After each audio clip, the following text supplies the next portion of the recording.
السلام علیکم ورحمۃ اللہ وبرکاتہ۔ ہم میں سے اکثر مسلمان سورہ فاتحہ جو پڑھتے ہیں نماز میں وہ بڑے بے توجہی سے اور جلدی میں پڑھ لیتے ہیں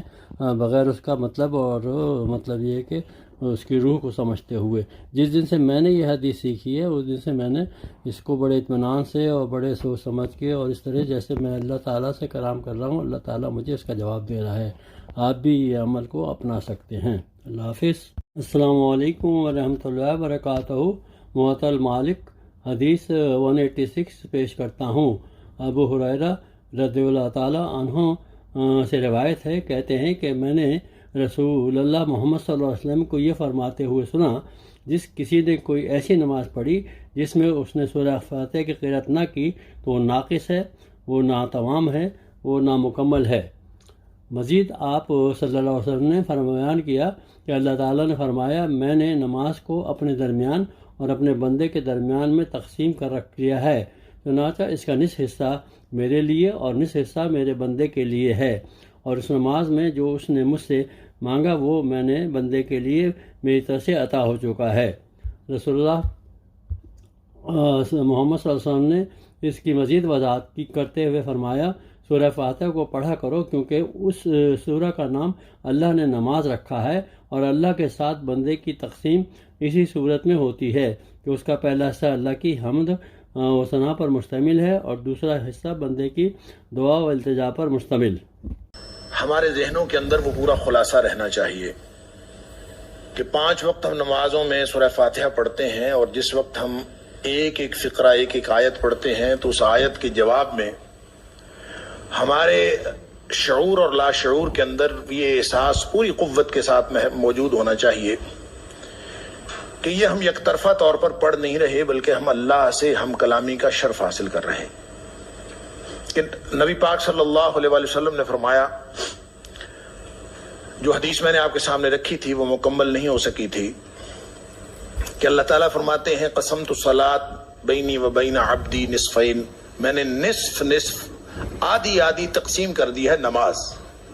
تو اس کا مطلب ہے کہ سورہ فاتحہ کو نماز فرمایا، کیونکہ جب شروع کیا تو الحمد سے شروع کیا، وللضالین تک فرمایا، تو گویا سورہ فاتحہ ہی نماز ہے، اور پوری نماز کی جو روح ہے وہ سورہ فاتحہ کے اندر موجود۔ جب انسان الحمدللہ رب العالمین کہتا ہے تو اللہ تعالیٰ فرماتے ہیں حامدنی عبدی، میرے بندے نے میری حمد بیان کی۔ انسان کہتا ہے الرحمن الرحیم، اللہ تعالیٰ فرماتے ہیں اثنا علی عبدی، میرے بندے نے میری تعریف بیان کی۔ اور جب آدمی کہتا ہے مالک یوم الدین، اللہ تعالیٰ فرماتے ہیں مجدنی عبدی، میرے بندے نے میری بزرگی بیان کی۔ ایاک نعبد و ایاک نستعین، ھذا بینی و بین عبدی، یہ میرے اور میرے بندے کا آپس کا معاملہ ہے، یہ مقام قرب ہے، میں نے عرض کیا تھا۔ اور پھر اس کے بعد مقام دعا ہے، جس کے بارے میں اللہ کریم فرماتے ہیں جب انسان کہتا ہے اہدنا الصراط المستقیم صراط الذین انعمت علیہم غیر المغضوب علیہم ولا الضالین آمین، جب انسان یہ کہتا ہے تو اللہ تعالیٰ فرماتے ہیں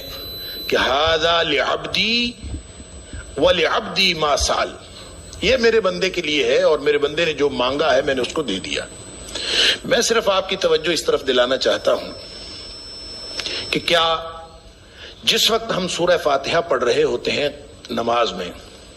آج تک ہماری سماعتوں سے یا لاشعور کی سماعتوں سے یا ہمارے باطن پہ اللہ تعالیٰ کی یہ جو جواب ہے اللہ کا، یہ کبھی ہماری سماعتوں سے ٹکرایا ہے؟ کبھی ہمیں یہ بات یہ آواز سنائی دی ہے کہ ہم نے الحمدللہ رب العالمین کہا ہو تو اس کے جواب میں ہمیں حامدنی عبدی کی آواز سنائی دی ہو؟ الرحمن الرحیم کہا ہو تو اثنا علی عبدی کی آواز سنائی دی ہو، یا احساس ہوا ہو کہ مجھے کوئی جواب دے رہا ہے، میں کسی سے ہم کلام ہو رہا ہوں؟ اگر یہ ہم کلامی کا شعور ہمیں حاصل نہیں ہو پایا تو اس کا مطلب یہ ہے کہ ہم نماز کے اصل لطف سے، اصل سرور سے ہم ناآشنا ہیں، ہمیں آج تک پتہ ہی نہیں چلا کہ یہ نماز کے اندر حقیقت میں ہمیں کیا ملنا تھا، کیا حاصل ہونا تھا۔ ایک نماز اگر ایسی پڑھ لی جائے، ایک نماز اصل میں اللہ کے ساتھ رابطے کا نام۔ نبی کریم صلی اللہ علیہ وآلہ وسلم نے فرمایا 2 رکعت نماز اگر کوئی شخص ایسی پڑھ لینا، ہم تو زندگی میں پتہ نہیں کتنی رکعت پڑھ چکے ہیں، ہزاروں اور لاکھوں میں ہوں گی. نبی کریم صلی اللہ علیہ وآلہ وسلم نے فرمایا 2 رکعت کوئی شخص اگر ایسی نماز پڑھ لے لا یسہو فیہما، کہ ان 2 رکعات کے اندر اس شعور سے وہ غافل نہیں ہوا کسی وقت بھی، میرا اللہ سے رابطہ ہے، میں اللہ کے ساتھ ہم کلام ہوں، میری بات چل رہی ہے اللہ سے. اگر ایسی نماز وہ صرف 2 رکعت پڑھ لے تو نبی پاک صلی اللہ علیہ وآلہ وسلم نے گارنٹی دی ہے کہ وجبت لہ الجنہ، اس کے اوپر جنت واجب ہو جاتی. اور ایک روایت میں آتا ہے کہ اس کے گزشتہ ساری زندگی کے گناہ معاف ہو جاتے صرف 2 رکعت نماز پڑھنے سے. لیکن شرط یہ ہے لا یسہو فیہما، اس شعور سے خالی نماز نہ ہو کہ میری اللہ کے ساتھ کلام ہو رہی ہے، میرے اللہ کے ساتھ گفتگو چل رہی ہے، پھر مجھے قرب حاصل ہو رہا ہے، پھر میں نے دعا کی اللہ سے اور اللہ نے دعا کے بدلے میں یہ کہہ دیا ہے کہ وَلِعَبْدِي مَا سَأَلَ، گویا دعا کی قبولیت کی جو خوشخبری ہے وہ بھی انسان کو اسی وقت سنائی دے جاتی ہے کہ اللہ تعالیٰ نے فرما دیا ہے وَلِعَبْدِي مَا سَأَلَ، جو مانگا تھا اگر اس کا شعور موجود ہے تو عطا کا شعور بھی موجود ہونا چاہیے. اور پھر جو وضاحت دعا جو میں نے پچھلے درس میں عرض کیا تھا اس کے بارے میں صرف ایک حقیقت ذہنوں میں رہنی چاہیے کہ اللہ تعالیٰ نے وضاحت کرتے ہوئے یہ نہیں فرمایا کہ صراط مستقیم اللہ اور اس کے رسول صلی اللہ علیہ وسلم کا راستہ ہے اور وہ راستہ جو صراط مستقیم نہیں ہے وہ شیطان کا راستہ ہے. کتنی آسان بات تھی کہ اللہ تعالیٰ یہ فرما دیتے کہ وہ شیطان کا راستہ ہے اور وہ اللہ اس کے رسول صلی اللہ علیہ وسلم کا راستہ ہے تو بات مکمل تھی. پھر بھی ہم سب جانتے ہیں، سب واقف ہیں اس بات. لیکن یہ نہیں فرمایا، یہ بھی نہیں فرمایا کہ وہ نبی کا راستہ ہے، بلکہ فرمایا صراط الذین انعمت علیہم، ان لوگوں کا راستہ ہے جن پر انعام ہوا ہے. ان پہ کون ہے؟ میں نے عرض کیا تھا سورہ نساء کی آیت کے حوالے سے، نبی بھی ہیں ان میں، صدیق بھی ہیں، شہید بھی ہیں، صالحین بھی ہیں. یہ سب لوگ مل کے یہ وہ راستہ ہے. اس کا مطلب یہ ہے کہ نبی کریم صلی اللہ علیہ وآلہ وسلم کی ذات اقدس وہ اپنی دنیاوی حیات کے اعتبار سے وہ آپ کے سامنے موجود ہو یا نہ ہو اس سے فرق نہیں پڑتا، رہتی دنیا تک جب کبھی کسی کو یہ اشتباہ ہو، کسی کو یہ اشکال پیدا ہو کہ کون سا راستہ سیدھا ہے، حتیٰ کہ نبی کریم صلی اللہ علیہ وسلم نے فرمایا کہ قرب قیامت جب میری امت فرقہ فرقہ ہو جائے گی، لوگ سب ایک دوسرے سے اختلاف اور انتشار کا شکار ہو جائیں گے،